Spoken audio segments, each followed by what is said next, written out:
What is going on, guys? It's Bucky and welcome to your second C++ tutorial. And in this tutorial, what I'm going to be doing is I'm going to be breaking apart this computer program that we ran in the last tutorial. So if you remember, whenever we first created a project in CodeBlocks already made a very simple computer program for us to run and test out just to make sure everything was working.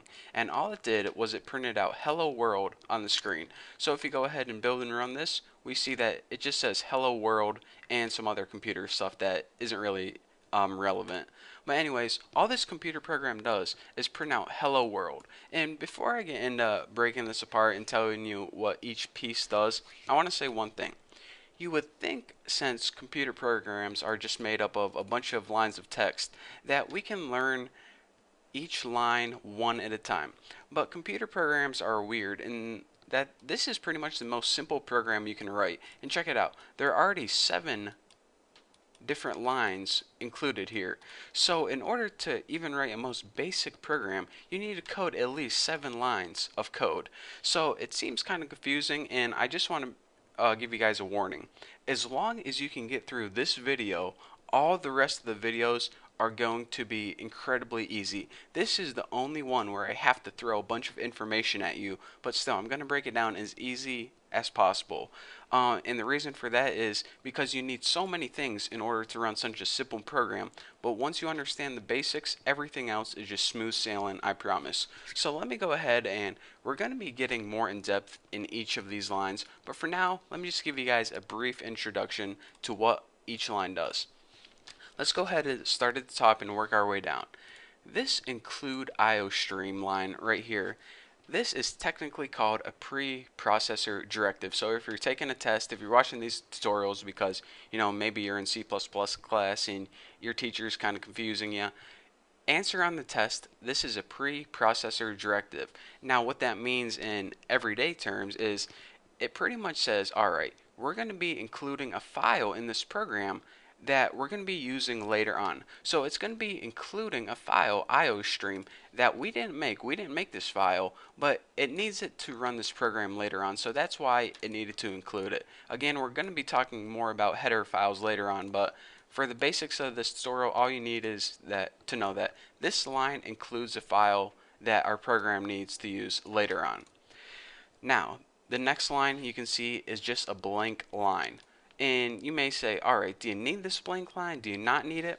Blank lines and spaces, you can have a million of them if you want, or you can have none of them, just like that. All blank lines do in programming is they make the program easier to read. Just like a book or a magazine or a newspaper, sometimes you want blank lines between your code. Sometimes you just want your code right under each other.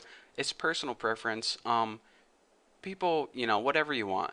Blank lines just make it easier to read, so whatever is easier for you, add as many lines or as less lines as you want.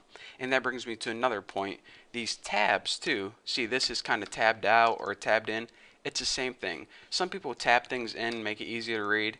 This program is just going to run just fine if it's just like that. But, people just like to line certain things up. So you'll see later on once we get coding that tabs and spaces and blank lines, they don't really mean anything significant. They just make the program easier to read.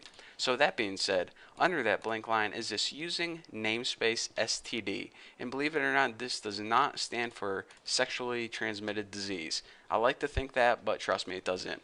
It stands for the standard library, and that's another thing that is built in to C++ that is pretty much saying this.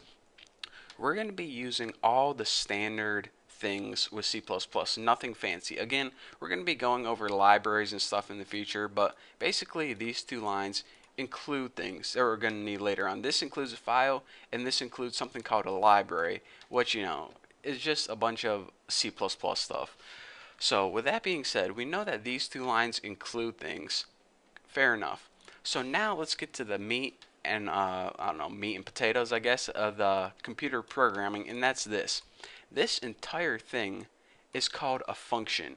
Now, all computer programs are made up of functions, and all functions are things you want the computer to do. For example, whenever we're making programs later on, we're going to make a function to play sounds, and we're going to make a function to draw graphics on the screen. And as you can see, functions are just things that you want the computer to do. So every computer program starts with a function called main. This is how your computer knows where to start. So for example, in a couple tutorials we're going to have a function called main, and like I said, we're going to have another function called play a sound, and we're going to have another function called make a ball bounce around on the screen. And you're going to have all these functions, and your computer's going to say, alright, you gave me all this stuff to do, but how do I know what order to do them in?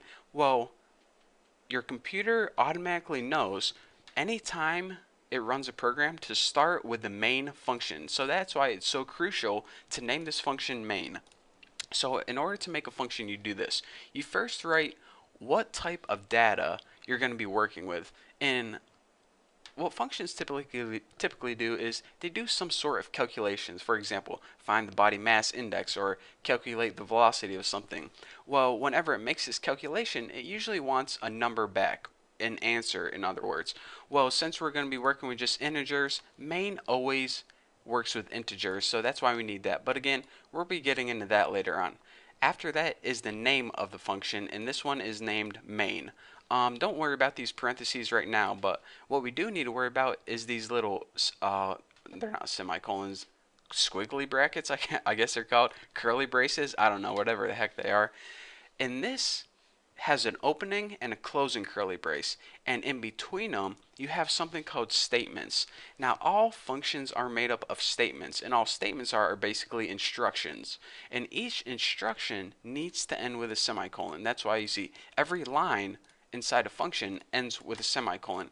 For example, if you had a function that says make a peanut butter and jelly sandwich, one statement would be get out the bread. The next statement would be put butter on a piece of bread. The next statement would be put jelly on a piece of bread. The next, put them together. The last, put them in your mouth. Bam. You now have a function and a series of statements. Well, all this function did, the main one said, print out something on the screen and return 0. Simple enough. So now you can see the basics of a function, how they're made, and how every function needs to include statements or instructions. So that being said, let's break this down even more. The first statement is saying this. First of all, the C out thing right here, that's called an output stream object, and it's basically used to write characters on the computer screen. That's how we are able to type hello world on the computer screen. So this is always used in conjunction with this. This is called the stream insertion operator. This pretty much takes all this stuff to the right of it and prints it out on the screen. I mean, this is just you know, it's weird symbols, but that's whoever made C++, they decided to use these weird symbols to print out something on the screen. Why they did, I don't know. You have to take it up with them. But anyways, this is basically how you print out stuff in the screen. So this prints out hello world, and then this pretty much just means end line or go to the next line. So this line right here is pretty much just saying print something out on the screen. Now this last thing I want to talk to you guys about is called the return statement. Now usually, like I said, functions will calculate something like body mass index or velocity, and when they calculate it, it's going to want an answer back. So if I had a function that calculated my weight, it would return 155 or 160 depending on if I ate tacos or not today. Well, the main function should always have return 0, and return 0 means whenever you return 0, it tells your program that it ran fine without any errors. For example, if you had a bunch of extra text right here, your computer program would give you an error and it would never get to this line right here, so it would never return 0. So whenever it does get to this line, it means everything above it ran fine, and return 0 means you are good to go. Main ran fine. So I know that was a lot of information to give to you guys for just your first tutorial. But again, like I said, every computer program starts with a bunch of stuff that you need to know, and we're going to be covering each more of these topics in depth, but for now I just want to give you guys a basic understanding of how a computer program is made. So if you don't understand everything completely, then don't worry, you're not alone. You will in the future, I promise. But for now, thank you for sticking with me, and thank you for watching this tutorial, and I can't wait to see you in the next tutorial. And if you have any questions, don't forget to check out my website, thenewboston.com, and yeah, I'll see you in the next video.